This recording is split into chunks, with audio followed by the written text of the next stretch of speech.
So now you see me recording. It took a little bit of time to get here, so I'll probably edit some of that out. But what I'm going to do here is I'm going to record myself while I'm chatting with you guys. And then, so what I've looked at here is I have 17 of the best CRM softwares. I just Googled this. Every year they come up with a new one on many different websites. I actually did a little bit of work with my last company that I was working with about CRMs. So I have some familiarity for our needs at that company. We were looking at Zoho, Salesforce, and what's the other one? HubSpot. And that's the one that we liked the best, actually, because it was really simple structuring, offered a lot of what they needed. So in this list, I'm really looking for something. I really want to grow to have at least one employee by summer of this year. It's currently January, mid-January. And I'm also looking for something that can keep track of like when I interact with people, marketing campaigns that I want to do, upload, like scheduled uploads and emails that I can send out so that I can send out notifications about events that I'm going to be hosting online. And that's just a few things that I'm looking for. I have a list that corresponds to what I have in my business plan, and I also have a list on a spreadsheet because I'm a spreadsheets girl.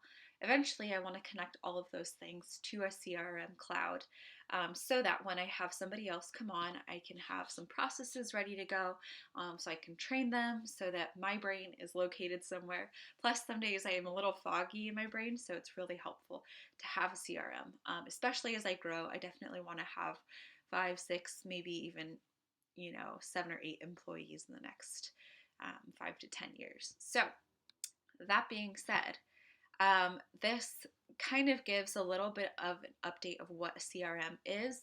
I won't go through that because I'm familiar with that, but if you want a video about that, I'm happy to jump in and give you kind of a rundown of what a CRM can do for a nonprofit specifically or a small business. So in this one, they highlight a few of them. I'd never heard of Fresh Sales. I've heard of Pipedrive. I've used Monday.com. It wasn't my favorite. I also have used Salesforce and really enjoyed that, but it is a pretty pricey option unless you're a nonprofit. They do have a discount for those nonprofits that qualify, which if you're a 501c3, you likely will qualify. And so those nonprofits can get 10 free or donated user IDs, which is really great. There's Zoho, really simple systems, which looked interesting to me as I read this. And just a few more. I'm not going to go through all of those. EngageBay was one that I didn't expect or know much about, but I'm going to go ahead and scroll down to that one specifically. I wish that, okay, sorry, let me just engage. Right, let's be finicky then. Okay, so it's down here.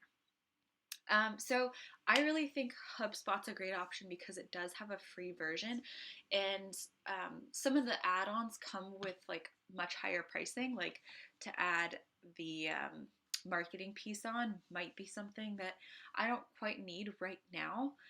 It's small enough that I can manage it myself and then keep track of it on a spreadsheet as I just have a few clients, but be able to manage the projects that I'm helping them with.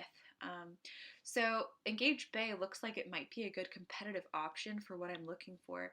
It says it's like a HubSpot alternative and highlights a couple of features. So marketing automation, which is great. That means if I want to spend a week on marketing for the next month, or even just a few days, I can set those to a calendar date.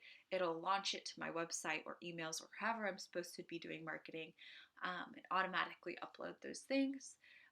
As somebody who might need a little bit of help with tech, I've got some knowledge of how to use it, but there is a live chat and help desk, which is great. The CRM, which stands for Customer Relationship Management, is always great. You can keep track of who you're working with.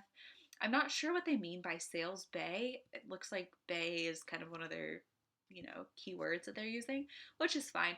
And I guess it helps with company growth. That's really vague. I don't really understand how exactly it manages to do that.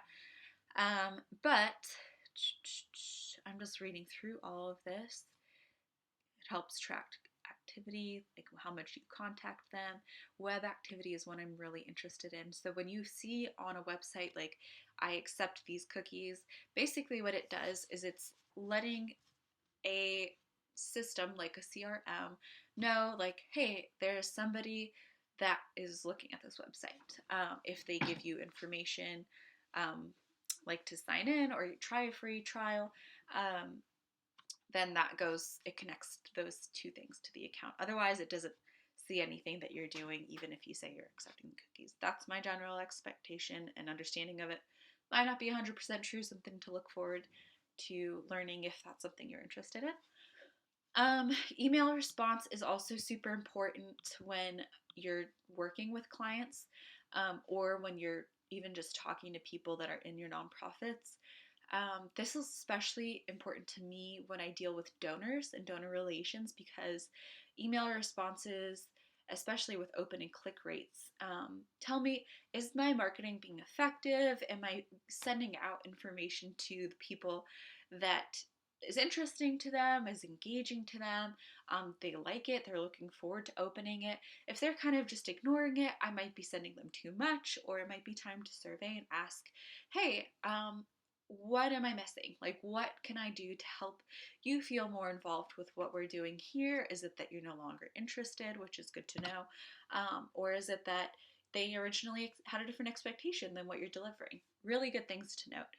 Integrations are super important, because if you already have existing things, I use Google Drive currently, so something that integrates with email, and other syncing things. I know some, I don't know if they will work with like QuickBooks and things like that for accounting, but that can be really helpful if that is something that is important to you. Or if you have your own like system for accounting, that's another thing that I'll probably make a video about later on. I like that this talks about drawbacks and has a pricing range. So it says that it doesn't have very many integrations with third-party apps. So like SurveyMonkey, other marketing tools that you might want to have synced. A lot of companies don't integrate with third-party apps too much. They might have like 5 to 6 integrations that they use. A lot of that's based on like personal preference, or like departmental preferences. Um, but again, for my needs as a small business, I don't see myself using a ton of third-party apps. It seems to have the basic structure of what I am looking for, and it has a free plan available, which is fantastic. I'm so excited about that. It's limited to 1,000 contacts and 1,000 branded emails, and because my business is going to be so like one-on-one client based, as well as some different like Zoom chats that I'm going to be hosting, and facilitating conversation about nonprofit growth, this is reasonable for me, especially in the first year or two while I'm building. I'm hoping to make between 40 and 80,000 this year, which I know is a wide range, but I think that staying within that contact and branded emails is totally reasonable for this year. The basic plan is also super affordable.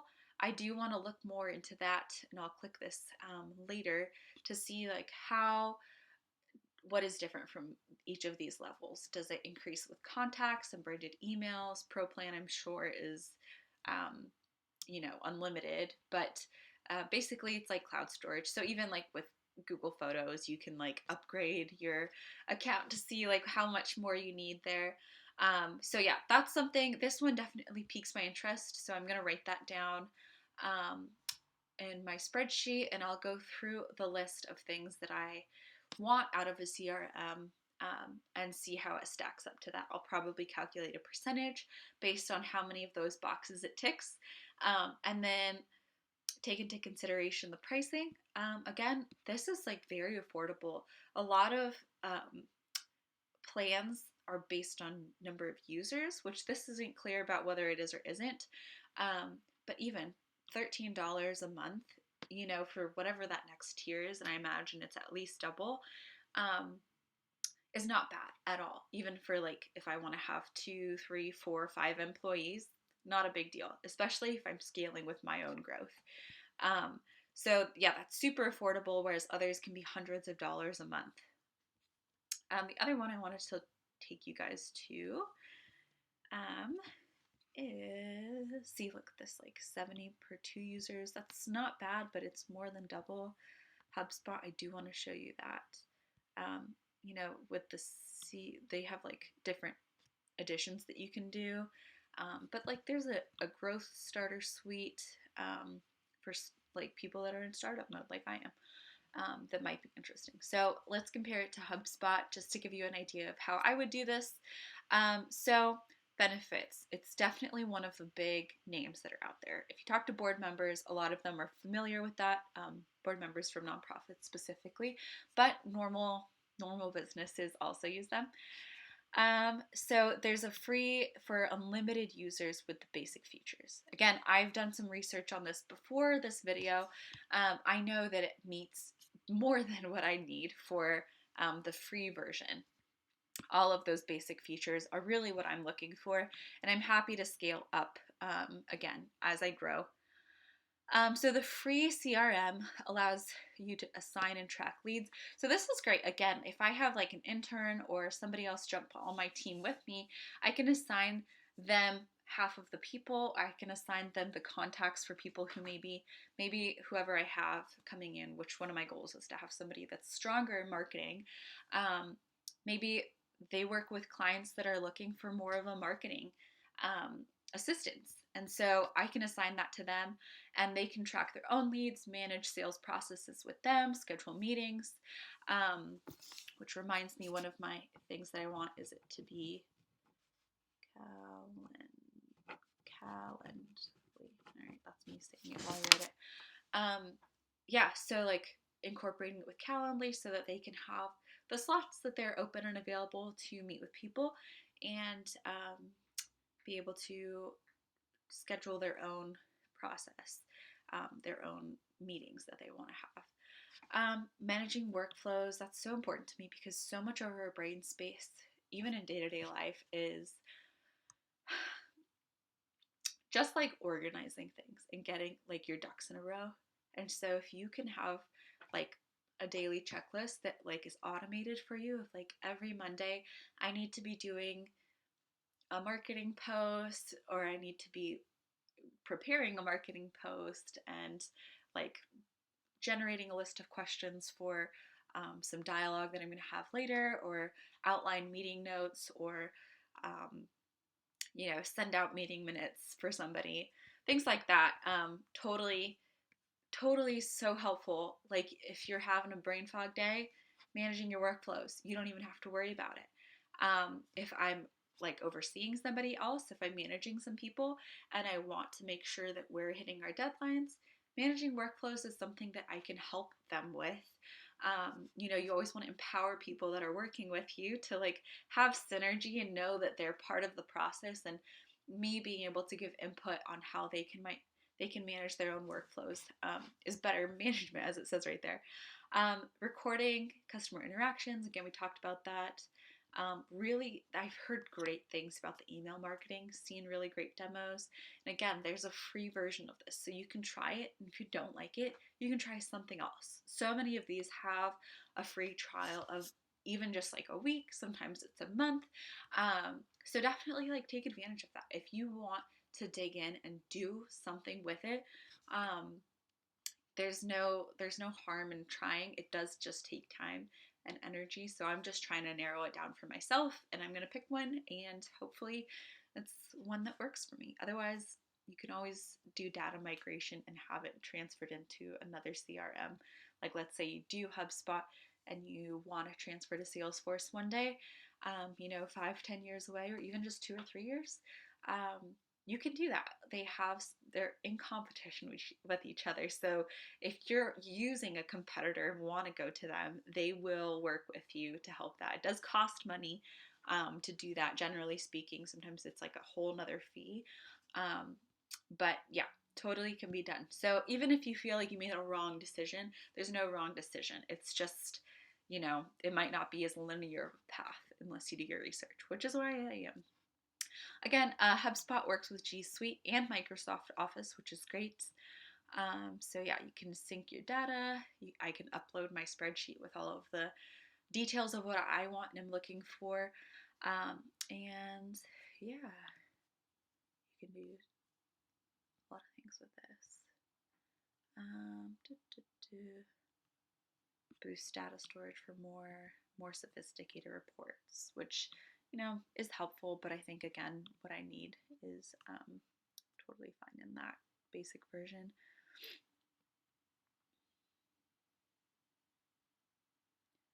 Yeah, see, this is the one feature that I hesitate with, is if I do need something else. Again, so I need to go deeper to figure out which prices might be best for me. Again, free and unlimited users for the free version. And then add-on packages, again, that's something I would want to know. Is that $50 additionally for the marketing hub, let's say, for per person? Again, $100. Is that per month? Is that annually? But yeah, so those are the two that I'm going to narrow it down to just from what I've already read.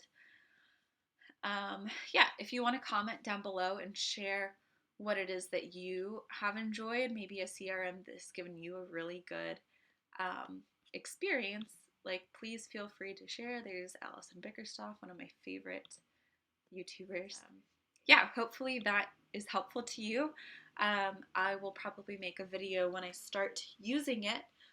Like I'll screen record and hopefully be able to share how to start using some of these and how I'm using it, because I think that's the key, right? Like sometimes we're like, okay, great, like CRM, cool, what is that? Now I have an idea. What do I do with it? Is it worth my time looking into this? So I hope you enjoyed this video, and thanks for watching. I hope that this journey that I'm taking is helpful to other people, especially those who are starting a business. I plan on kind of bringing you along a lot of steps throughout the way as it's part of my own journey. And yeah, if you have a small business or a nonprofit that you work for or founded, I'd love to hear from you. I'd love to hear what it does, and yeah, know what things you're learning about that and what things you're enjoying most. Have a great day, friends. Bye.